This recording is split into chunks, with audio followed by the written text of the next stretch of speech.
lama dia goreng ni sobat. Deh. Mari kita perhati molek. Acara ni sedap ni. Wah terung weh.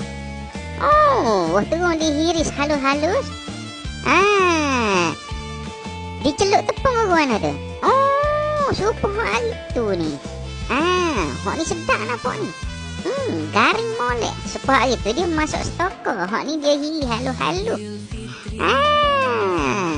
Sekali goreng pisang yang kita tengok gini celup tepung gini.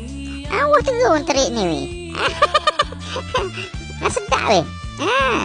Pakai apron tu bagus tu. Bagus. Tak apalah, cuma di apron sikit tu tak apa. Lapar nasi weh seru. Ada ni orang kata wah terung goreng celup tepung ni pelik dia kata. Tak pelik. Kita makan gini ya. Semula. Jamai tak okey dulu. Makan gini ya. Ikan tak ada. Kita goreng terung gini ya. Makan nasi apa molek. Teka-teka makan saja. Cicah cili sos. Geligo. Tengok tu. Kuning-kuning keemasan tu. Jual tak tahu ni. Dia jual tu. Laku tu. Terung murah. Terung murah.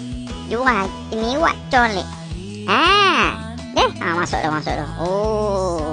Garing molek. Rapuh ni enggak. Sedut. Cepat lapar ni. Tapis minyak dulu. Okey, beres siap. Dah.